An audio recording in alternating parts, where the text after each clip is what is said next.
बिस्मिल्लाहिर्रहमानिर्रहीम। अस्सलाम वालेकुम सज्जनों व मित्रों, मैं हूं अरशद यासिन और आप देख रहे हैं रिडार। सज्जनों व मित्रों, काफ़ी दिनों तो मैं तुहानू याद करा रहा कि गिरफ्तारियाँ गल वध गई है, कुछ ना कुछ होने वाला है, याद है ना? गल वध ही गई जे। कैसे? वो अभी आपको आपके सामने रखता हूँ।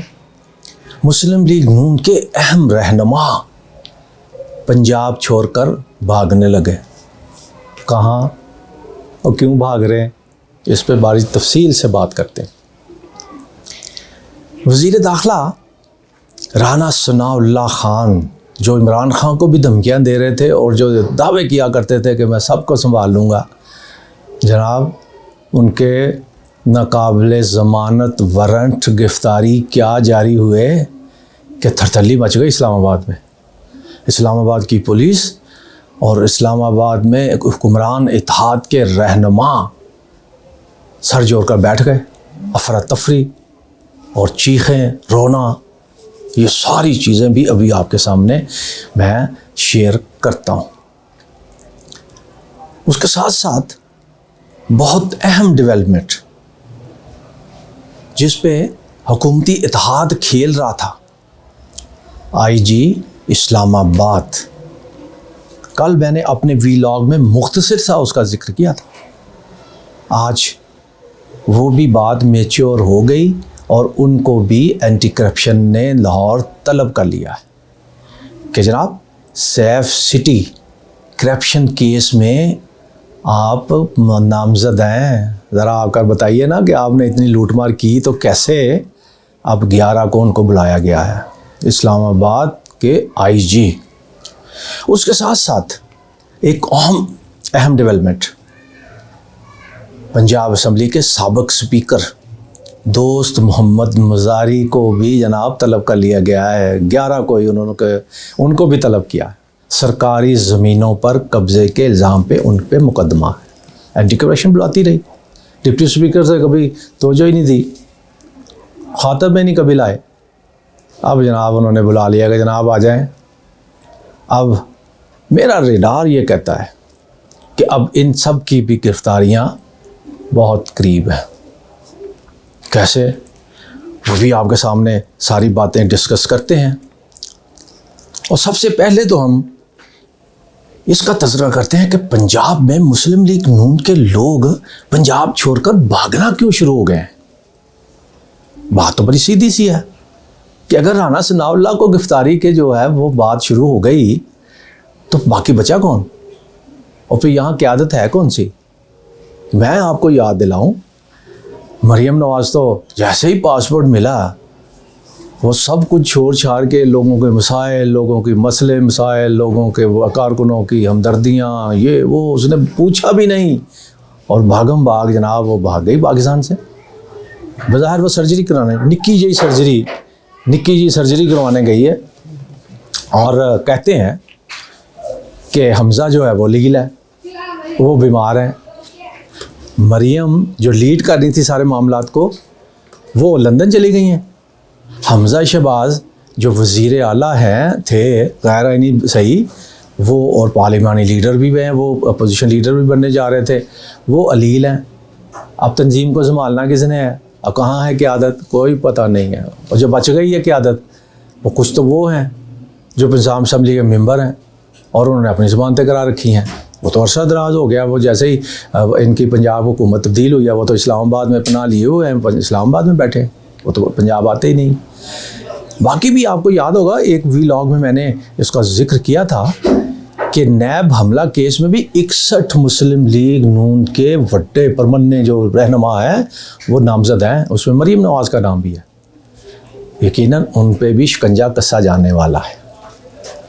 उनको किसी ने पूछा नहीं, कोई नोटिस भी नहीं जारी हुआ, वो अपने तौर पे पंजाब छोड़ के भाग गए, कहीं हमारी ना बारी आ जाए, हमें ना को पकड़ लें, हमें ना नोटिस आ जाए। अब जब क़यादतें सुरों पर ना हों, और ये शरीफ बरादरान का तो हमेशा ये सिलसिला रहा है, इक़्तिदार में होते हैं तो बिस्मिल्लाह ठीक है, सारे मामला ठीक, और जब इक़्तिदार में नहीं होते तो ये भाग जाते हैं, बीमारियों का बहाना। वर्करों के साथ तो कभी नहीं खड़े हुए। नवाज शरीफ का सारे टर्नओवर देख लीजिए, हुकूमतें होते हैं तो ठीक है, हुकूमत नहीं है तो सारे बाहर। अब जो सिचुएशन है, ये सारे पकड़ धक्कर, वर्कर परेशान, कारकुन परेशान, उसमें जो इमरान खान कहता है कि इनका एजेंडा आवाम की बहलाई तो था नहीं, आवाम को रिलीफ देना तो था ही नहीं, ये तो अपने मुकदमात ख़त्म करवाने के लिए आए थे, और वो साबित हो रहा है। मेरा रेडार बताता है आज एक और NRO मिला। किसको? वज़ीर आज़म और उनके साहबजादे दोनों को नैब ने जनाब बरीउज़्ज़ुम्मा करार दे दिया। चलो चड्डो जो खादा पीता सब माफ़। मैं याद करवा दूँ आपको, 16 अरब रुपए की करप्शन के इल्ज़ामात वज़ीर आज़म शहबाज शरीफ और उनके साहबजादे हमज़ा शहबाज पर थे, जिन पर इस केस में फ़र्द जुर्म जिस दिन आयद होनी थी उसी दिन शहबाज शरीफ तो वज़ीर आज़म बन गया, दूसरा चंद दिन बाद वज़ीर आला बन गया, किसी ने पूछा ही नहीं।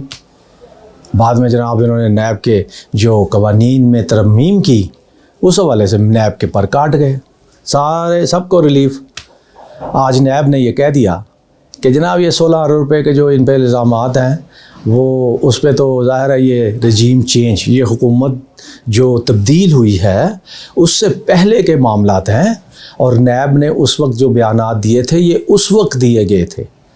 अब हमारी पॉलिसी बयान ये है कि हमें ये मतलूब ही नहीं है और ये बरीउज़्ज़ुम्मा है, अदालत इनको बेशक छोड़ दे।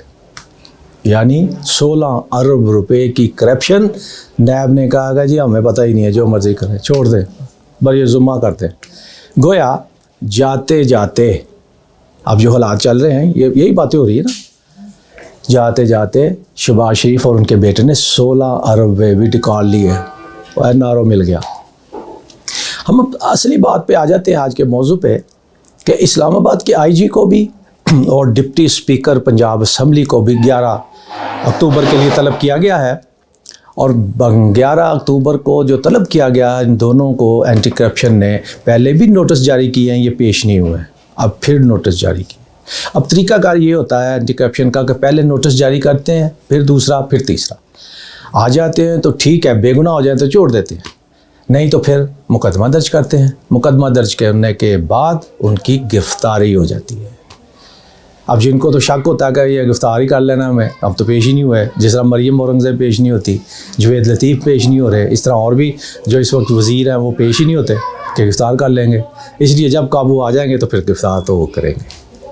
अब ये दोनों साहब डिप्टी कमिश्नर जो डिप्टी स्पीकर थे दोस्त मोहम्मद मज़ारी, उन पर उनकी फैमिली पर के लोगों पर ये इल्ज़ाम था कि उन्होंने सरकारी ज़मीन पर कब्ज़ा किया है, और इस सिलसिले में उनके ख़िलाफ़ मुकदमा दर्ज हुआ है, और वो एंटी करप्शन उनको तलब करती है, वो आते नहीं हैं। और अब उन्होंने आखिरी नोटिस उनको भेज दिया है 11 के लिए कि आप तशरीफ़ ले आए।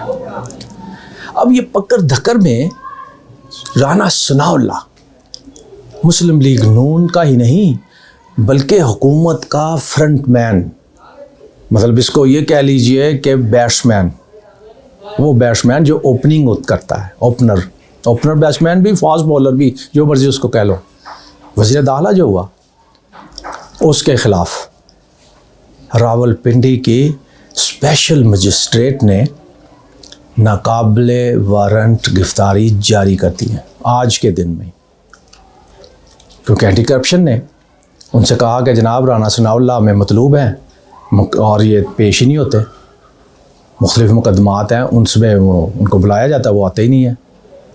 अदालत ने जनाब उनको वारंट गिरफ्तारी जारी कर दी है और कहा कि उनको गिरफ़्तार करके अदालत में पेश किया जाए।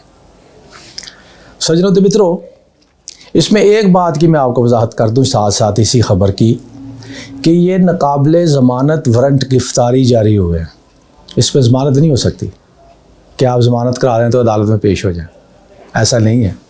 अब तो पेश होना पड़ेगा या गिरफ्तारी करानी पड़ेगी, नहीं तो फिर इसका है कि आला हाई कोर्ट में जाए, जाके इसको मुअत्तल करवाएं, इसको कालअदम करार दें, इस फैसले को, वारंट गिरफ्तारी के फैसले को, तब जा कर के जान छूटेगी, वरना राना सनाउल्लाह को तो गिरफ़्तार होना ही है।